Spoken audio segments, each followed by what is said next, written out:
germer quelque chose de nouveau. De quoi ça parle? De Gog ou Magog. Donc Akadosh Baruch Hu dit ne pensez plus aux souffrances de Shiur Malchuyot, n'évoquez plus celles de Yetziat Mitzrayim, et maintenant je vais faire sortir quelque chose de Hadash, c'est Gog ou Magog, une nouvelle difficulté. Alors, c'est une grande marloquette, c'est lui qui m'avait posé la question, je crois que c'est Gog ou Magog. C'est toi qui m'as posé. Qu'est-ce que c'est Gog ou Magog? On ne sait pas. Voilà. C'est bien, c'est la transfusion de Hachem. Voilà. La question de ton fils, Biscoto, on parle de. Voilà. Qu'est-ce que c'est Gog ou Magog? Gog ou Magog, on ne sait pas. On sait que c'est une guerre, il va y avoir Gog ou Magog qui vont s'élever contre Hachem et le Mashiach. On ne sait pas de quelle manière ça va se passer. On sait que ce sont des événements. Est-ce que ça s'est déjà passé ou ça ne s'est pas passé? Il y a beaucoup d'idées. Il y en a qui pensent, il y a un avis qui est rapporté dans Maseret Sanhedrin, qui pense que, alors cet avis-là, on le contredit. Il y a un Rav qui pense dans Maseret Sanhedrin, qui dit qu'il n'y aura pas Gog ou Magog, il n'y aura pas le Mashiach, et que qui était le Mashiach, c'est Rizkiyahu HaMelech, c'était le Mashiach, que Gog ou Magog c'était Sancheriv, et qu'il a été vaincu, et que Rizkiyahu a été le Mashiach, et qu'il n'y aura pas Mashiach.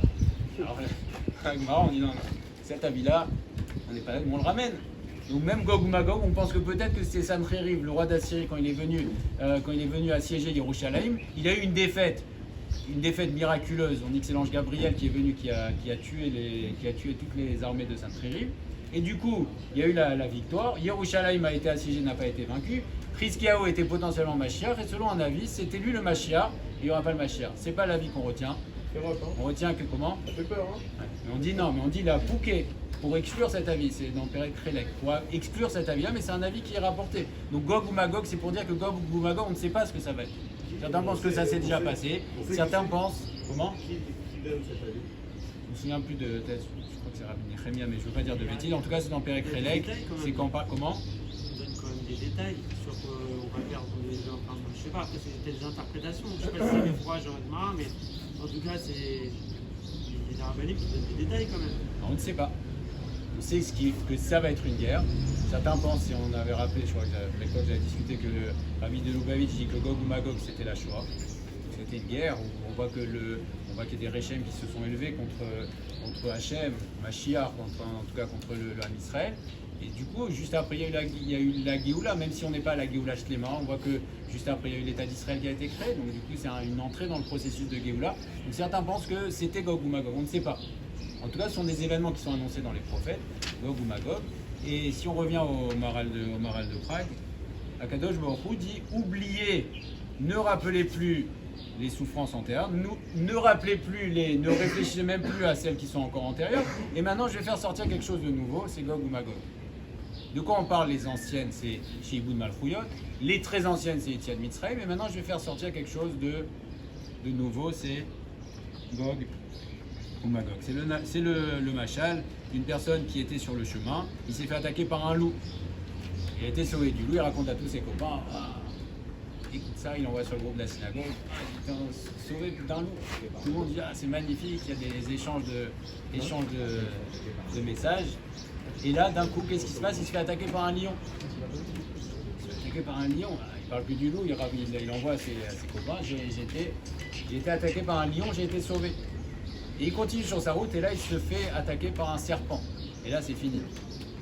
Il se fait encore sauver, là c'est fini, il a tout oublié, il a oublié le loup, il a oublié le cerf, il a oublié le lion, et là maintenant il parle plus que du serpent. Donc c'est pareil, ça ne veut pas dire que il s'est pas fait attaquer par le loup et le lion auparavant, ça veut dire que maintenant le Nachash, oui. Sauf que dans notre histoire, c'est les premiers qu'on se rappelle, puisque l'exil égyptien est en premier avant les autres.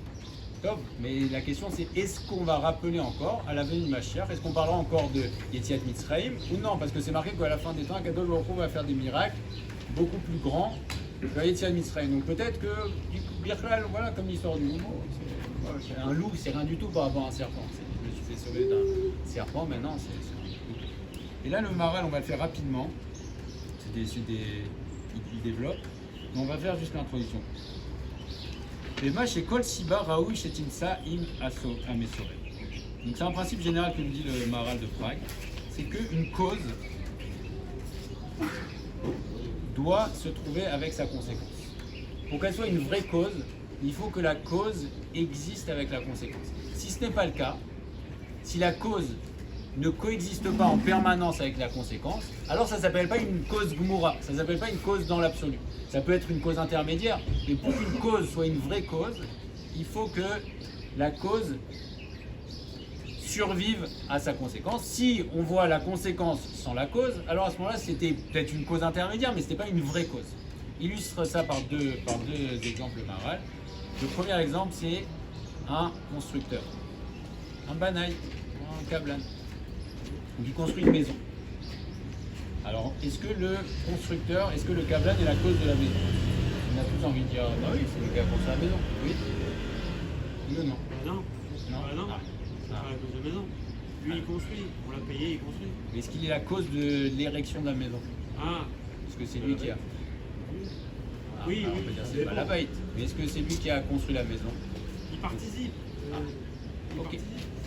Alors le Maharal de Prague nous dit comment on sait que le banaï, le constructeur, n'est pas la cause de la maison? C'est qu'on voit qu'après la mort du constructeur, la maison persiste. Donc étant donné que la maison persiste après la mort du constructeur, ça prouve qu'il n'est pas une cause absolue, parce que s'il était une cause absolue, vraiment la cause, alors on ne peut pas imaginer qu'une cause disparaisse et que la conséquence reste. C'est un élément principe. déclencheur, pardon. La cause, c'est un élément déclencheur. Oui. Alors c'est un élément déclencheur, c'est une cause intermédiaire, c'est pas une cause dans l'absolu, parce que le Maharal de Prague nous dit un principe général, il dit que pour que ce soit une vraie cause, une cause dans l'absolu, on va voir ce que c'est une cause dans l'absolu, alors il faut que la conséquence, que la cause survive à la conséquence. Si ce n'est pas le cas, alors ça ne s'appelle pas une cause dans l'absolu. Et donc il nous dit de quoi il était une cause intermédiaire, il n'était pas la cause dans l'absolu. Et de quoi était la cause, le banaï, le constructeur? Il était la cause du rapprochement entre les morceaux de bois. C'était à cause de ça. Il n'est pas la cause de la maison. Qui est la cause de la maison? Le propriétaire. Non. Celui qui Le a demandé la propriétaire aussi, construction. le propriétaire il peut disparaître, il peut vendre sa maison et c'est fini, il peut mourir le propriétaire. Il y a ça. Comment? Il y a ça. C'est le promoteur. Le propriétaire il peut mourir, il peut laisser ses L'architecte, maisons. C'est Dieu. Qui est la terre alors? Akadosh Baruch Hu Chazak, il va dire le Maharal, c'est Siba, Nicolas Siba, c'est la cause de toutes les causes.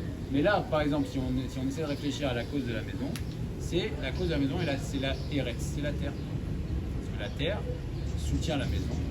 Et on ne peut pas imaginer que la maison survive à la terre. Si on enlève la terre, il n'y a plus de maison, la maison s'effondre. Donc il nous dit la cause de la maison, c'est la terre, parce que c'est ça qui permet de vivre. Deuxième exemple qu'on rapporte le Maharal, c'est le père avec le fils.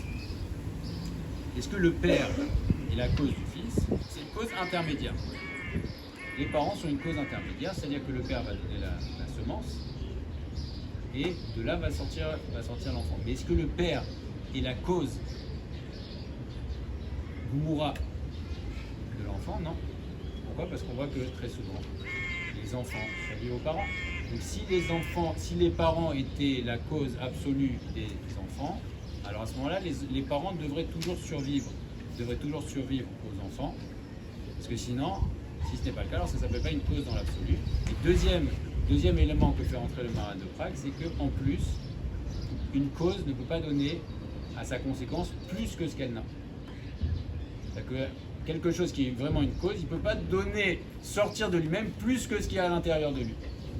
Et donc, étant donné que les parents aussi, puisque les parents ont un certain nombre d'années, et que souvent les enfants leur survivent, si les parents étaient vraiment la cause dans l'absolu des enfants, alors ils devraient avoir le même nombre d'années au moins. On voit que ce n'est pas toujours le cas. Ok, donc ça c'est pour nous introduire les sujets de la cause et de la conséquence. Donc pour être une cause dans l'absolu, il faut survivre. D'accord? Et Akadosh Baruch Hu, effectivement, comme tu disais, qui est la cause de toutes les causes.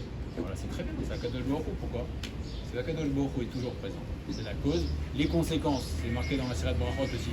Akadosh Baruch Hu, c'est pas comme un homme. Akadosh Baruch Hu survit à ses œuvres. Picasso, ça fait longtemps qu'il est parti. Pourtant, ses œuvres sont encore là. Akadosh Baruch Hu, tout le monde passe, et les années passent. Et Akadosh Baruch Hu est toujours là et il survit à toutes les. C'est le bon cause, vraiment. Siba, Nicolas, Siba, c'est la cause de tout. Oui, la source, la cause de toutes les causes. C'est lui la raison de toutes les raisons. Ok. Et donc maintenant on revient à notre histoire de Yetziat Mitzrayim et de Sheivud Malchuyot et de la Géoula. Au Fikar, et donc On est là en bas. Zvirei Léou les Chachamim. Donc les Chachamim, chez Yesh Zecher Yetziat Mitzrayim, qu'on rappellera Yetziat Mitzrayim. Pourquoi? Après, même après la venue du Mashiach. Qui erloye Zecher les Sibaim Amesover. Parce qu'on ne peut pas imaginer qu'il y ait la conséquence, c'est-à-dire la Géoula Atida, sans la cause. Donc les Chachamim pensent que Yetziat Mitzrayim est la cause de la Géoula Atida. C'est pas qu'il y a eu Yetziat Mitzrayim, c'est bien, c'était une étape. Okay. Et à part ça, il va y avoir Yemot Hamed. Il dit non. Il dit Yetziat Mitzrayim est la cause de la Géoula future, est la cause de tous les développements futurs. Donc on ne peut pas imaginer, selon Chachamim, que Yetziat Mitzrayim disparaisse complètement parce que, comme on a dit, que la cause doit forcément survivre à sa conséquence. Et donc si on rappelait plus que la Géoula et qu'on oubliait Yetziat Mitzrayim complètement, ça voudrait dire que Yetziat Mitzrayim n'est pas la cause de la Géoula Atida. Et ça, ce n'est pas vrai. Alors pourquoi Yetziat Mitzrayim est la cause de la Géoula Atida? Yetziat Mitzrayim, c'est ni plus ni moins que la naissance du Ham Israël, n'est-ce pas? La naissance du Ham Israël. Qui mina madrega chez Kanu Israël Keshiatsu Mitzrayim, Kanu on madrega Yoter Eliona. Parce que à partir de la madrega du niveau qu'ont atteint le Ham Israël à la sortie d'Égypte, ils ont atteint une madrega supplémentaire. Veimlo sheotzienu Mitzrayim velakar Israël loleam lo zachu leotam ala Eliona sheiknuati. Et si Akadosh Baruch Hu ne nous avait pas pris au moment de Yetziat Mitzrayim, ne nous avait pas pris comme peuple, alors on n'aurait pas pu acquérir la Ma'ala qu'on va acquérir à la Géoula Atida. Donc la Ma'ala qu'on va atteindre, le degré qu'on va atteindre à la Géoula Atida, c'est pas il y a eu Yetziat Mitzrayim, très bien, on est revenu à zéro et maintenant on va réacquérir. Non, c'est que ce qu'on a eu, ce qu'on va avoir la Géoula Atida Bezrat Hashem, alors c'est une conséquence de ce qu'on a acquis à Yetziat Mitzrayim, parce qu'à Yetziat Mitzrayim on a acquis une madrega. Qui Yetziat Mitzrayim ou Siba Be'etzem à la Géoula. Parce que Yetziat Mitzrayim c'est la cause de la Géoula Atida. Et donc quand Chachamim il dit, quand Ben Zoma il dit non, regardez le pasouk, Yetziat Mitzrayim on va plus rappeler. Le pasouk il dit on ne parlera plus de Yetziat Mitzrayim parce que voilà Kadosh Baruch Hu va faire venir la Géoula. Les Chachamim ils disent non. Non, c'est pas possible. Impossible ce que tu dis. Si c'était vraiment qu'on parlait plus, ça voudrait dire que Yetziat Mitzrayim n'a pas de rapport et n'est pas la cause de la Géoula Atida. Donc les Chachamim lui disent, c'est ça la réponse. Lo j'étais hacker Yetziat Mitzrayim. C'est pas que Yetziat Mitzrayim va être déraciné, on peut pas imaginer ça. Parce que sinon ça voudrait dire que Yetziat Mitzrayim n'est pas lié à la Géoula Atida qu'on attend. Et alors Et alors Il dit... Non, pourquoi serait-ce si embêtant que Yetziat Mitzrayim ne soit plus un élément comme dans l'histoire du lion et du serpent? Parce que ce n'est pas la réalité. C'est la naissance. Pas la réalité.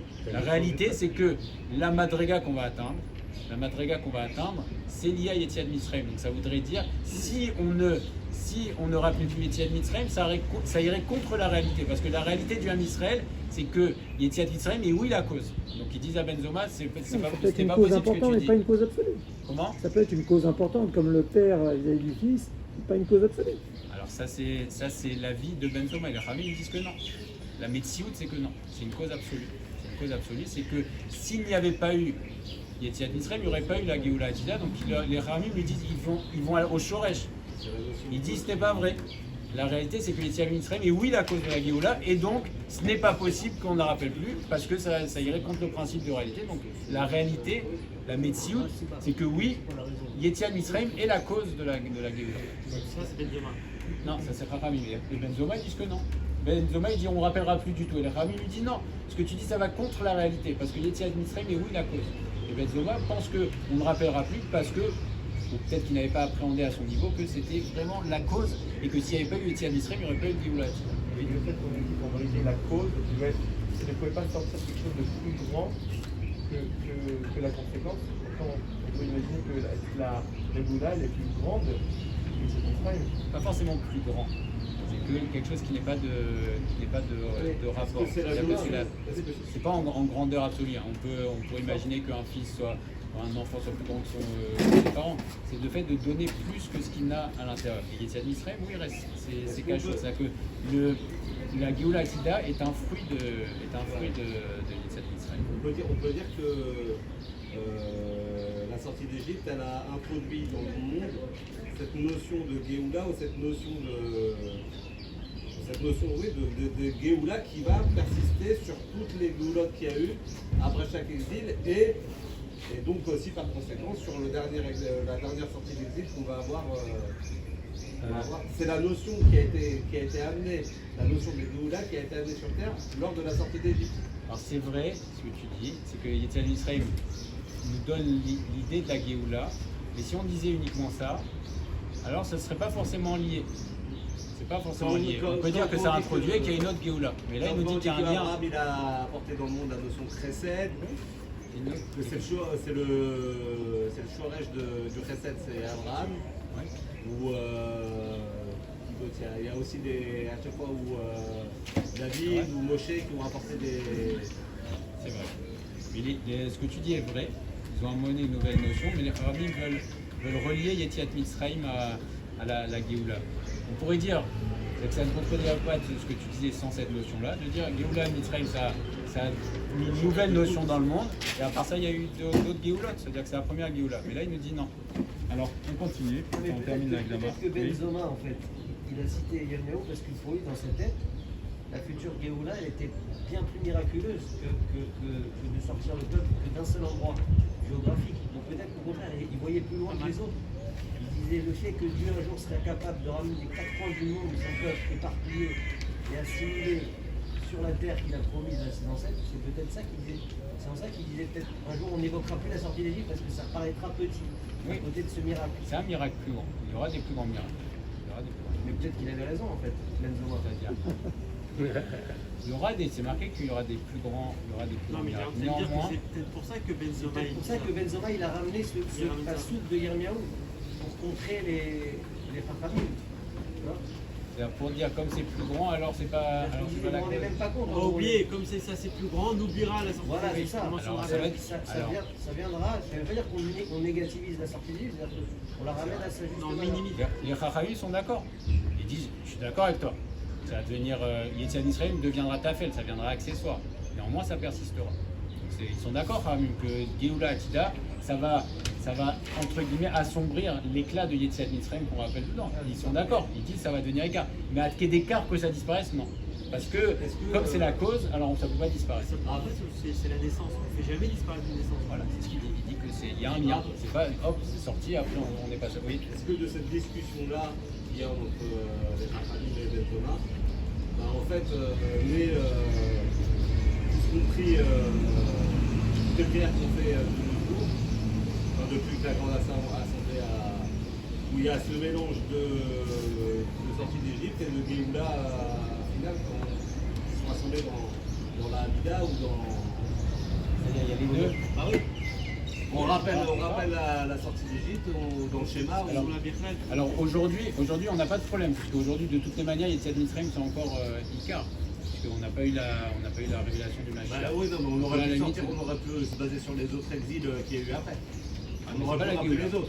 C'est pas la Géoula Atida. C'est-à-dire que là aujourd'hui, on dit Oui, on parle de le premier Yetziat temple, Mitzrayim parce qu'on a il y a eu que le ça. premier temple, le deuxième temple, entre-temps. Oui, mais là, on parle de la Géoula Atida. La Géoula Atida, c'est la Géoula finale, c'est-à-dire c'est la fin des temps, entre guillemets. C'est quoi la Et là, pour nafkamina? l'instant, comment Elle est où la nafkamina? Est-ce qu'on va garder Yetziat Mitzrayim ou pas? Ça sera ta fête, ça sera pas ta fête. On la rappelle pas, est-ce que Yetziat Mitzrayim gardera une importance? Et l'importance aussi, c'est de dire que Reçu la Torah Yetziat juste après Mitzrayim. Yetziat Mitzrayim. Donc, Alors, est-ce que Yetziat est-ce qu'il Mitzrayim. y aura plus haut que la Kabbalah de la Torah? Oui. On remet dans La Géoula, ça sera plus. Est-ce que c'est la question qui est posée? Quel est le but? Est-ce que la réception de la Torah, Kabbalat Torah, c'est un but? Kabbalat Torah n'est pas un but. Pardon, C'est une étape, même malgré toute la grandeur. Et même le Haléchour dit, mais c'est pas forcément directement Kachour, il dit est-ce que la Torah, est-ce que l'homme a été créé pour la Torah ou est-ce que la Torah a été créée pour l'homme? Il répond le Haléchour, il dit que la Torah a été créée pour l'homme. Parce que la Torah sert à l'homme à devenir un homme. C'est pas que l'homme a été créé pour la Torah, donc ça change.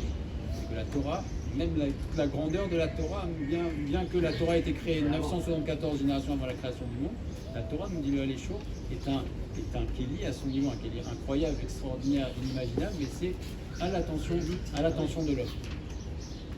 Juste pour le contexte historique, Benzoma, c'est après le deuxième temple. Oui.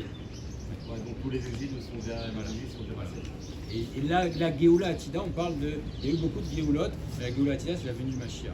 Donc là, aujourd'hui, pour le fait qu'on parle, notre exemple type, Aujourd'hui, c'est Yetziat Mitzrayim. Et on parle de la Géoula. On demande toujours à Israël, on demande la Géoula à Tidam, Bimera, Benon, Medar Hashem. Ok, on termine. Ulka, Velfikar, Mevir, les Reaya, Shem Yaakov et Israël. Et donc c'est pour ça qu'on a tourné la page. C'est pour ça que les Chachamim amènent comme preuve Shem Yaakov et Israël. Que le nom de Yaakov ne sera pas déraciné. Qu'est-ce que ça veut dire? Qui Shem Yaakov, Gamken ou Siba les Shem Israël. Parce que le nom de Yaakov, c'est pas il y avait Yaakov et il y a Israël. C'est que Yaakov, c'est la cause du nom Israël. C'est-à-dire, Israël, c'est Shem, Sar. Char, c'est la domination. Et c'est Yachar Kel, c'est droit avec Hachem. Qui Shem Yaakov, Nikra Milachon, Shaya Yaakov, Maktin, Atzmo, Komo Ekev. D'où vient le nom Yaakov? Une des étymologies du mot Yaakov, c'est Ekev. Ekev, c'est-à-dire que Yaakov et nous se faisaient petits, tout petits. Ven d'avoir yoter shafel mina Ekev, qu'est-ce qu'il y a de plus bas que le talon?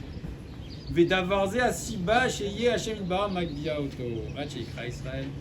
Et c'est quoi? Pourquoi Yaakov est appelé Israël? Parce qu'il était Ekev, alors Akadosh Baruch Hu, il a fait monter ça.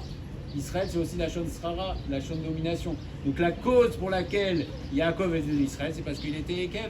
Donc là aussi, c'est pas que Yaakov, même s'il a passé une autre dimension, on ne peut pas dire qu'il n'y a plus de Yaakov. Non, il y a encore Yaakov. Le Ekev est la cause de Israël. Donc on ne peut pas imaginer que Yaakov disparaisse complètement au profit de Israël, parce que s'il n'y avait pas eu de Yaakov, il n'y aurait pas eu de Israël, parce que le fait que Yaakov se rapetissait, c'est ça qui a fait élévation. Donc on ne peut pas dire que Yaakov disparaît parce qu'il est la cause, et c'est pour ça qu'après Yaakov persiste. Et pas pour Abraham et Sarah. Abraham, non. Abraham, on voit qu'on n'a plus le droit d'appeler. On n'a plus le droit d'appeler. Abraham, donc ce qu'il était n'était pas la cause de ce qu'il est. Alors il n'en parle pas ici, le Maharal, mais Mistama, Abraham n'était pas la cause absolue de Abraham, de l'élévation. Il y avait Abraham, et d'ailleurs Akadosh Baruch Hu dit Abraham, tu ne t'appellerais plus Abraham, mais tu t'appelleras Avraham. Abraham, c'est avant tu étais le père spirituel de la région de Aram, et tu deviendras maintenant le père spirituel de Amon Gouim. C'est une évolution. Alors que Yaakov c'est la cause, c'est qu'il y a eu un changement de statut. Il était Ekev et il est devenu Sar. C'est parce que c'est marqué Sarita Imeloim Veimanashim, tu as dominé les anges et les hommes. Chez Kol Amashpil Atzmo, Akadosh Baruch Hu Magdia Oto. Parce qu'il y a un principe général que tout celui qui se fait petit, Akadosh Baruch Hu l'élève. Et donc la cause pour laquelle Yaakov a été élevé au rang de Israël, c'est parce qu'il se faisait petit. Mipnekar Israël Gamken Nikrou Beshte Shemot Elu. C'est pour ça qu'on est appelé sur les deux noms. Et même aujourd'hui, on est appelé sur Yaakov et sur Israël. Encore aujourd'hui, on est appelé Bnei Yaakov et Bnei Israël. Pourquoi? Parce qu'il y a cette caractéristique qui est passée aussi. C'est qu'Akadosh Baruch Hu est très fier du Ham Israël. Il dit à chaque fois que je vous donne de la grandeur, vous vous faites petit. David Améler, il était roi d'Israël, il disait Anochi Tola Veloish. Moshe Rabbeinu Aaron, il disait Vanachnouma, et nous qu'est-ce qu'on est? Avram Avinu, il disait Vanochi Afar Vaefer. Donc étant donné que les Bnei Israël se font petits, alors Akadosh Baruch Hu les élève, ou Mitnekar, Elu Shte Ageulot, Em Ikra Berim Beyachat, Keilu Em Geulachat, et c'est pour ça que les deux Geulot sont collés l'une avec l'autre. C'est que Yetziat Mitzrayim est bien la cause de la Geoula Atida, parce que s'il n'y avait pas eu Yetziat Mitzrayim, alors il n'y aurait pas eu de Geoula Atida, parce que Geoula Atida, c'est la concrétisation finalement d'un niveau, d'un degré qu'on a commencé à acquérir en Yetziat Mitzrayim et qu'on va concrétiser, donc c'est une suite, c'est une concrétisation. Donc on ne peut pas imaginer que Yetziat Mitzrayim disparaissent complètement. Et donc il nous dit, le Maharal de Prague, c'est pour ça qu'il a voulu écrire ça, écrire ce Sefer. C'est les dernières lignes. Gamken Idbaer, on va expliquer dans ce Sefer, qui Yesh El Hashem Idbarach Anetza. Que Akadosh Baruch Hu a l'éternité. Chez Yeh Menatseach Malchut Arevit, chez Yesh la Memshala. Parce que Akadosh Baruch Hu aussi, Menatseach, il va vaincre aussi. Il va survivre, il va supplanter la Malchut Arevit, c'est ça, il va supplanter Akadosh Baruch Hu la Malchut Arevit, qui a aujourd'hui la même Shala. Comme c'est marqué, Ve'alou Moshim Be'ar Tzion, Ishpot et Aresav, il y aura des Moshim, des libérateurs sur le Har Tzion, Yerushalayim, pour juger le Aresav, Ve'aita Hashem Amlocha Echad, et à ce moment-là, Akadosh Baruch Hu aura la royauté. Ce n'est pas que Akadosh Baruch Hu va l'acquérir, en tout cas la royauté d'Akadosh Baruch Hu va se dévoiler. Amen, Kinyanson, Bimera, Beyam. Vous pouvez le garder.